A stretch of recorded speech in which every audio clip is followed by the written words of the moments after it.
प्रणाम। नवरात्रि की हार्दिक शुभकामना। सप्तमो अध्यायः ध्यानम्। ध्यायेयं रत्नपीठे शुककलपठितं शृणोतिं श्याममङ्गलिं न्यस्तैकाङ्घ्रिं सरोजे शशिशकलधरां वल्लकीं वादयन्तीं कह्लाराबद्धमालां नियमितविलसच्चोलिकां रक्तवस्त्रां मातङ्गी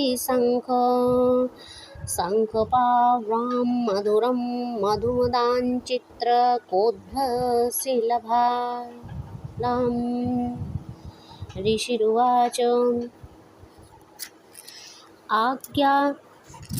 आज्ञप्तास्ते ततो दैत्याश्चण्डमुण्डपुरोगमाः चतुरङ्गबलोपेता युयुरभ्युद्यतायुधाः दृशस्तुस्ते ततो देवी मेषद्वसां व्यवस्थितां सिंहस्योपरि शैलेन्द्रशृङ्गमहति काञ्चने ते दृष्ट्वा तां समादातुमुद्यमः चक्रुरुद्यताः आकृष्टचापाशिखरास्थितान्ये तत्समीपगाः ततः कोपं चकारोच्चैरम्बिका तानरीन् प्रति कोपेन चास्या वदनं मषिवर्णं भूत्तदा भ्रुकुटिकुटिला तस्या ललाटफलकाद्रुतं कालीकरालवदना विनिष्क्रान्तासिपासिनी विचित्रखट्वाङ्गधरा नरमाला विभूषणा द्विपीचर्मपरिधाना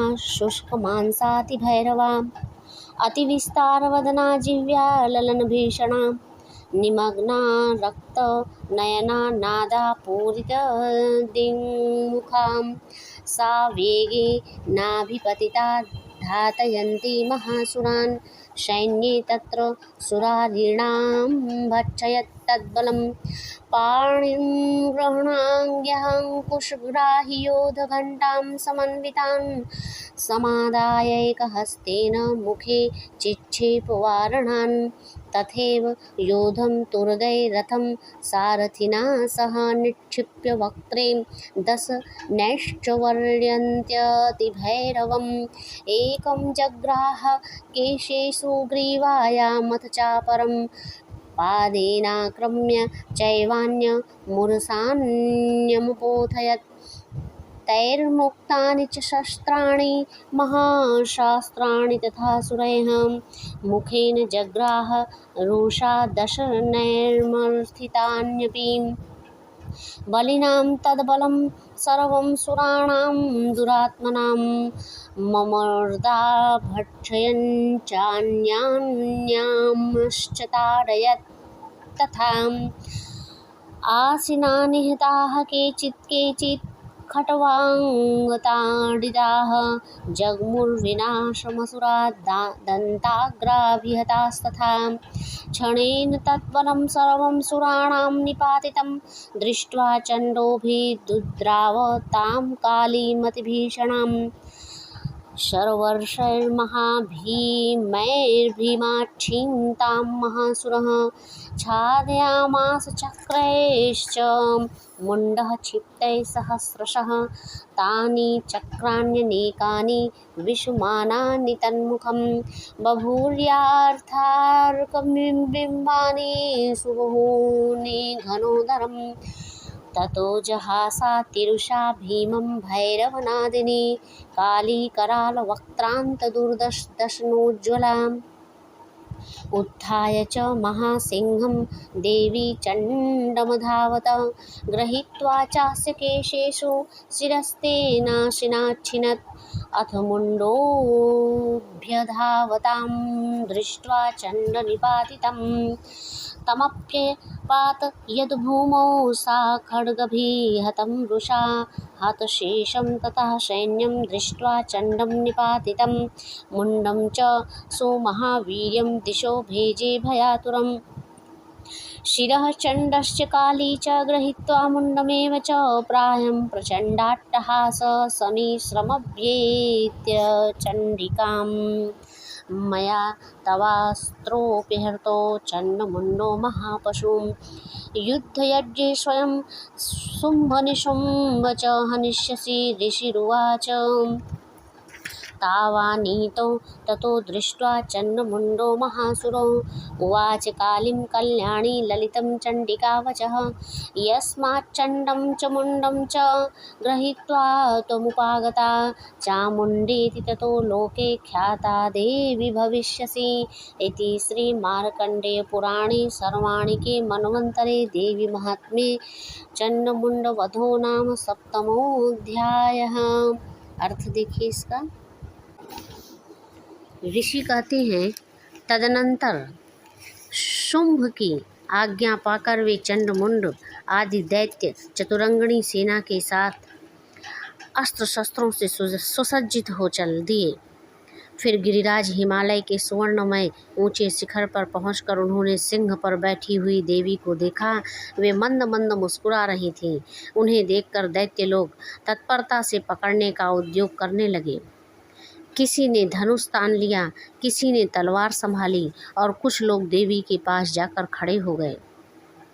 तब अंबिका ने उन शत्रुओं के प्रति बड़ा क्रोध किया। उस समय क्रोध के कारण उनका मुख काला पड़ गया, ललाट में भवें टेढ़ी हो गई और वहां से तुरंत विकराल मुखी काली प्रकट हुई, जो तलवार और पाश लिए हुए थी। विचित्र खटवांग धारण किए और चीते के चर्म की साड़ी पहने नर मुंडों की माला से विभूषित थीं। उनके शरीर का मांस सूख गया था, केवल हड्डियों का ढांचा था, जिससे वे अत्यंत भयंकर जान पड़ती थी। उनका मुख बहुत विशाल था, जीभ लपलपाने के कारण वे और डरावनी प्रतीत होती थीं। उनकी आंखें भीतर को धसी हुई और लाल थीं। वे अपनी भयंकर गर्जना से संपूर्ण दिशाओं को गुंजा रही थीं। बड़े बड़े दैत्यों का वध करती हुई वे कालिका देवी बड़े वेग से दैत्यों की उस सेना पर टूट पड़ी और उन सब को भक्षण करने लगीं। वे पार्श्व रक्षकों, अंकुशवारी, महावतों, योद्धाओं और घंटा सहित कितने ही हाथियों को एक ही हाथ से पकड़कर मुख में डाल लेती थीं। इसी प्रकार घोड़े, रथ और सारथी के साथ रथी सैनिकों को मुंह में डालकर वे उन्हें बड़े भयानक रूप से चबा डालती थीं। किसी के बाल पकड़ लेती तो किसी का गला दबा देती, किसी को पैरों से कुचल डालती और किसी को छाती के धक्के से गिराकर मार डालती थीं। वे असुरों के छोड़े हुए बड़े बड़े अस्त्र शस्त्र मुंह से पकड़ लेती और रोष में भरकर उनको दांतों से पीस डालती। काली ने बलवान एवं दुरात्मा दैत्यों की वह सारी सेना रौंद डाली, खा डाली और कितनों को मार भगाया। कोई तलवार के घाट उतारे गए, कोई खटबाड़ से पीटे गए और कितने ही असुर दांतों के अग्रभाग से कुचले गए और मृत्यु को प्राप्त हुए। इस प्रकार देवी ने असुरों की उस सारी सेना को क्षण भर में मार गिराया। यह देख चंड उन अत्यंत भयानक काली देवी की ओर दौड़ा तथा महादैत्य मुंड ने भी अत्यंत भयंकर बाणों की वर्षा से तथा हजारों बार चलाए हुए चक्रों से उन भयानक नेत्रों वाली देवी को आच्छादित कर दिया। वे अनेकों चक्र देवी के मुख में समाते हुए ऐसे जान पड़े मानो सूर्य के बहुतेरे मंडल बादलों के उदर में प्रवेश कर रहे हों। तब भयंकर गर्जना करने वाली काली ने अत्यंत रोष में भरकर विकट अट्टहास किया। उस समय उनके विकराल बदन के भीतर कठिनता से देखे जा सकने वाले दांतों की प्रभा से वे अत्यंत उज्ज्वल दिखाई देती थीं। देवी ने बहुत बड़ी तलवार हाथ में ले हूँ का उच्चारण करके चंड पर धावा किया और उनके केस पकड़कर उसी तलवार से उसका मस्तक काट डाला। चंड को मारा गया देख मुंड भी देवी की ओर दौड़ा। तब देवी ने रोष में भरकर उसे भी तलवार से घायल करके धरती पर सुला दिया। महापराक्रमी चंड और मुंड को मारा गया देख मरने से बची हुई बाकी सेना भय से व्याकुल हो चारों ओर भाग गई। तदनंतर काली ने चंड और मुंड का मस्तक हाथ में ले चंडिका के पास जाकर प्रचंड अट्टहास करते हुए कहा, देवी, मैंने चंड और मुंड नामक इन दो महापशुओं को तुम्हें भेंट किया है। अब युद्ध यज्ञ में शुंभ और निशुंभ का स्वयं ही वध करना। ऋषि कहते हैं, वहां लाए हुए उन चंड मुंड नामक महादैत्यों को देखकर कल्याणमयी चंडी ने काली से मधुर वाणी में कहा, देवी, तुम चंड और मुंड को लेकर मेरे पास आई हो, इसलिए संसार में चामुंडा के नाम से तुम्हारी ख्याति होगी। इति श्री मार्कंडे पुराणे सावर्णिके मन्वंतरे देवी महात्मन्ये चंडमुंड वधो नाम सप्तमोऽध्यायः। क्षमा प्रार्थना। अपराधसहस्राणि क्रियन्ते हर्षिणं मया, दासोऽयमिति मां मत्वा क्षमस्व परमेश्वरीम्। आवाहनं न जानामि विसर्जनं, पूजां चैव न जानामि क्षम्यतां परमेश्वरी।